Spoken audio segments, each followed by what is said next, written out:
Hey guys, it's Celine. It's Wednesday. Is it the 16th? 17th, I think, of November. So, very sunny again, as you can see, right? This is my husband's new sweater, yes, that I actually sort of fantasized together. There you can sort of see, sorry for the shade, this is just impossible to work with at the moment, with the sunlight like that. This is my own that I made. This is not going to work. Let me see if I can put it all on the table, you guys. So, what I wanted to show you is my approach to making sweaters, okay? I will not be doing one more of these very soon, I think. But I will proceed to try and make a bedspread in a similar kind of a way of going about things. So the white, this is actually kind of an off-white color you can see here, is actually regular sheep's wool that I get a whole fleece at a time for a tenner in euros, that is. And the white wool is also incorporated in a lot of these yarns here. And I especially wanted to show you, I wanted to show you the different effects, right? When you mix in different kinds of colors, different kinds of other fibers. I get the color yarns on Webshop. They're actually not far away from here. I have also occasionally gone to visit the shop that they have, but they're not always open. They're more like an online business most of the time. And this is number one sweater, okay? I've actually learned quite a bit more about spinning with these colors, and I've also tried to simplify this pattern here. It's very much the same construction. So what you may well be aware of by now, I do not know how to knit sweaters.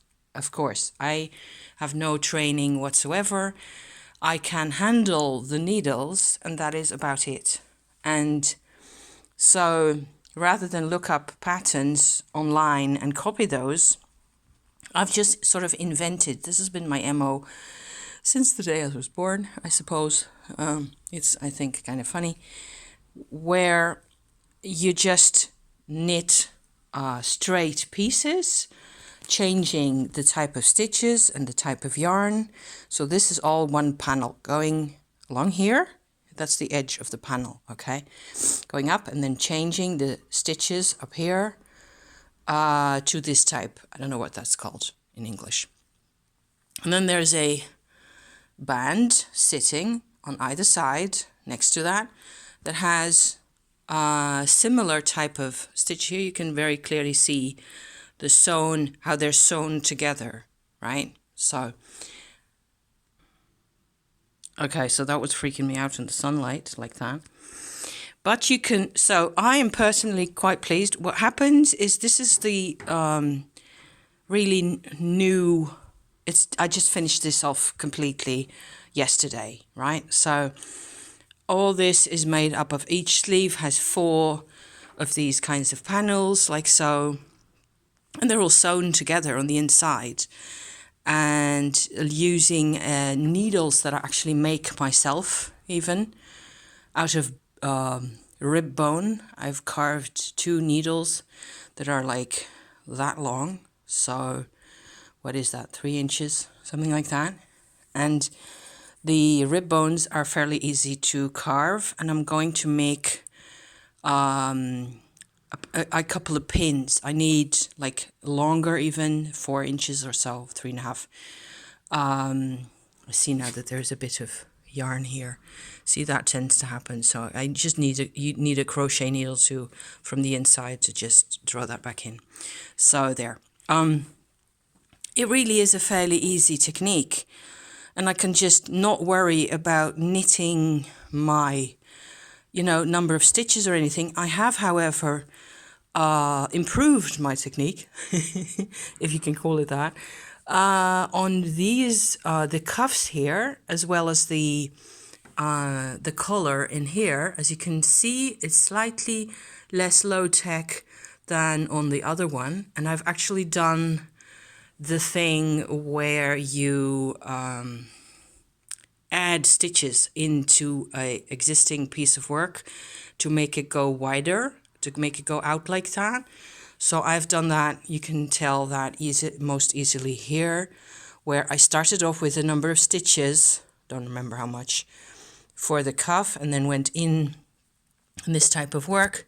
Anybody who's familiar with knitting and with knitting sweaters, I am jealous of you, first of all, and they will just laugh at what this looks like. But the thing is, what I personally love is when my husband is wearing this thing. He's worn it a couple of hours now.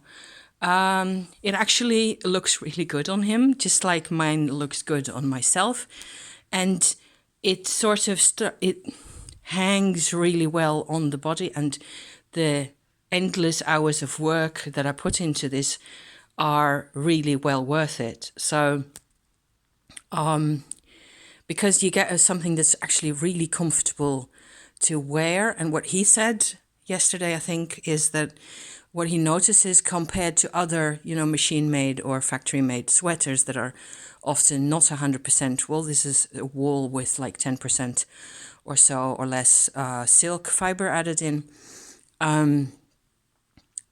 What happens is that this type of, it just sort of sits around you like a warm cloak, and the warm stays inside. It's like a cocoon, really. So he really likes wearing this. And of course, it's a bit of a statement. And if you compare it to my own, which I just went and got, I made even more of a statement out of this with, my pentagrams and all the patterns like that. So these patterns are a bit more tricky to make. It's just knitted in, a different color into the fabric. So it's not like embroidered over the top of an existing knitwear type thing. But personally, I'm just completely bonkers about the colors. This is just so giving me the happies.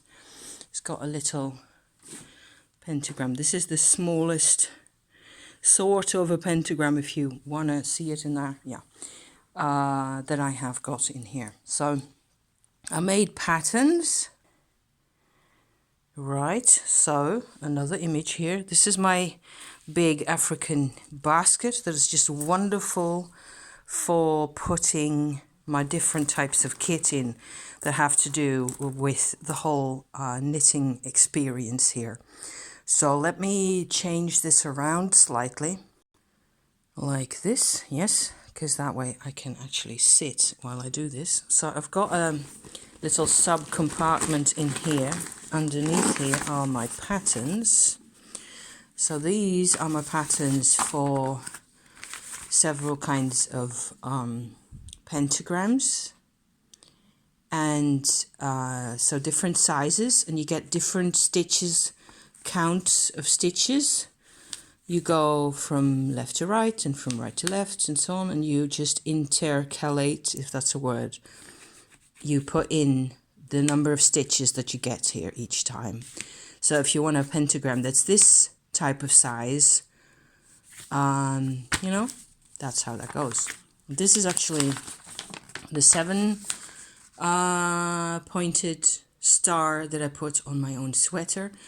It's not very, it could have been more obvious, I suppose, in the green, but I'm quite fine with the way it is. And of course, that depends also on the thickness of the yarn and how much it stands out, how much contrast you get, right? And this is the actual pattern where there's also, similarly a lot of stitches counting happening for my husband's sweater. So you can see that each of those bars in that, this is a Gemini sign, star sign, a zodiac sign of Gemini, which is kind of important in my husband's personal history. He's not a Gemini, but there's things around the Gemini sign that are sort of important to him in that context. And I've tried different types of, different types of layout first to see what that looks like. And I've still got quite a bit of room. Plus, I've got a lot of this type of paper left over. So I tend to nowadays, I have to sort of organize all this into a booklet or a folder type thing that can sit in my basket so that I don't have to, grab around inside with all the kit that's in here. There's another important little piece here. Yes, I'm just showing you all my little bits. This is the actual pattern because I had to sort of reinvent the pattern since having made my own sweater, that's at least 2 years ago, maybe 2.5 years or so. I sort of had to reinvent the pattern for the sleeves. You will know what this means, right? If you're into that kind of thing, this is the number of stitches around the top, which looks like a kind of a mushroom on a tall stem, like that. And then there's more here with about the cuffs and about the collar because they're separate pieces. Okay, so that's about the pattern making business. Of course, you need one of these to measure your person that it's going to fit on, so that at least it's large enough. It's more the problem that it's slightly large enough for it to hold both people inside the sweater by now. I've also started making like this here. Now, this is the goodie stuff, okay? This is why I am talking to you at all today about this. This is my Handspun yarn, and I personally am just completely over the moon happy each time working with this stuff. It just gives me so much joy and so much peace of mind to just be able to continue on spinning and working with this. And I've sort of got a little piece here. So the one thing I noticed, for example, that anybody who's familiar with knitting will know this, right, is that the needle size for the knitwear is quite important. So this is a number 3 needle, that's European sizes. So I have no idea what that looks like in English measurements or Anglo-American measurements, It's a number 3 needle, and the yarn that I'm using for these has been separated out now because they're sort of the types of yarn that are still in here that are slightly thinner. There's a piece of silk fluff. This is actual silk fiber that just got lost in there, like that. That's not in here actually, but it may well be in here, one of these. See, there's that aqua kind of color in there. So this all got spun on my spinning wheel, which is sitting over there now. It doesn't have a particular, I didn't put any new yarn onto it because I just finished this bundle here.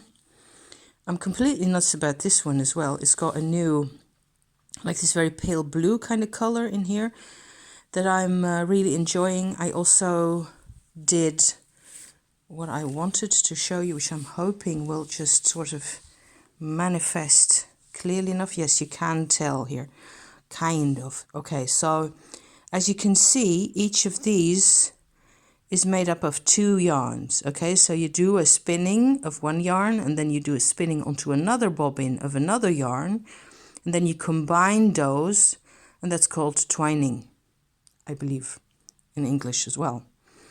So what I have done here is that the second yarn for this part of the bunch here, what's that called? The second part is a different color compared to here, where the second part has a lot of the pale blue in as well. This is the second yarn is mainly blue and white, and the first yarn is the same in either. So this is, you get a completely different effect. It actually looks really cool and wintry and sparkly, and I'm really looking forward to making pentagrams out of this stuff into like my white basic knitwear.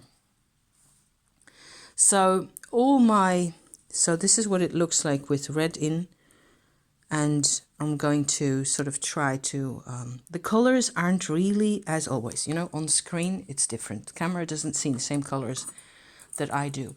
So I've got these types of knitting needles as well. These are 3.5, and I've used these for sort of 90% of both of the sweaters, and only recently actually started to use these.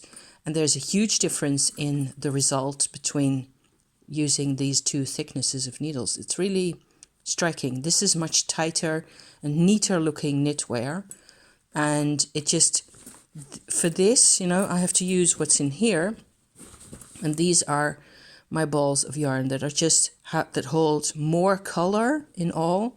This looks really brown. If I pull it in close, you can actually see how many colors are in there. So this is a kind of a sentimental type yarn that I made for myself with all these pinks and browns in like that. And still it doesn't completely convey what it really is like. It's much more purple and pink in real life for some reason. So I've got, what else have I got? That's not such a special one.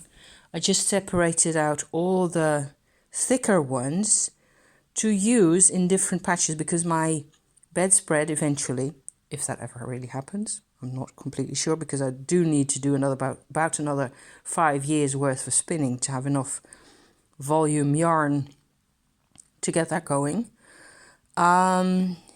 This is just, you know, I just personally am so fond of all this. These blue bits, that's all sari silk, the bright pink ones as well. Really Indian turquoise here. Really Indian sparkly gorgeousness. It's just such a joy to be working with. So yeah, let me see, I've got another really pretty one here. This is just another.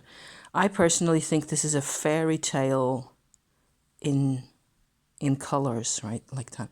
It's just what I've got left over of my yarn, and I was pointing this out here. This is like a supposed to be a kind of a library of my types of yarn that I've made, just to us to be able to remember the color settings that I've used. It's not, this is actually double. This is how much different types I've got.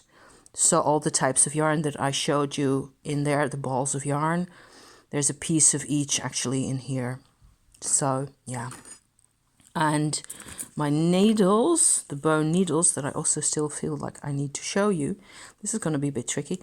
This is like an old leftover, you know, these are pieces of reed of some sort, you know, that I gathered in the south of France when I was still living there, I think, or on holiday.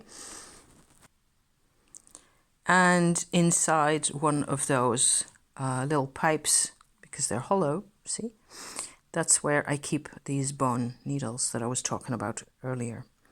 And I don't even really need to, but they're, because I polished the edges, the points, really, you know, to be not sharp at all, kind of. You could still prick somebody with those, but they're supposed to be really rounded and soft, so it goes through the knitwear really easily. And it's just like a crucial tool to be having with your knitting needles and your crochet needle, which I tend to keep in here as well. It's in here somewhere. Nothing much to see about that. Got a couple of sizes of these as well. I must say, that one actually shop bought. These are all thrifted, my knitting needles, and especially these purple and special coloured, like copper coloured knitting needles. They're all thrifted. I found those in a thrift store around here somewhere a couple of years ago. So they have been put to really good use. So that is kind of my method. I will, these are my colors that I'm going to show you like this. See how different that it looks in the sunlight even.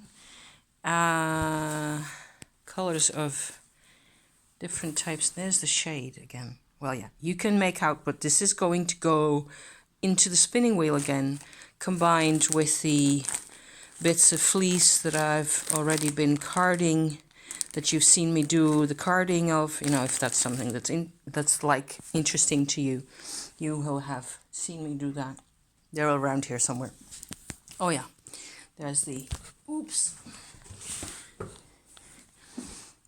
This is the regular sheep's wool. So this is quite smelly and greasy, and it works different spinning with this stuff than this, because this is all clean and washed and dried, and so it feels really different to the touch. This is kind of tacky-ish, and you have to you know, be willing to smell of sheep. If I just hold this, I've immediately got, see, shiny lanolin on my fingers. So yeah, but that's actually you cannot work with this if the temperature around you is over 16 degrees centigrade. So yeah, so thank you for watching my intro to my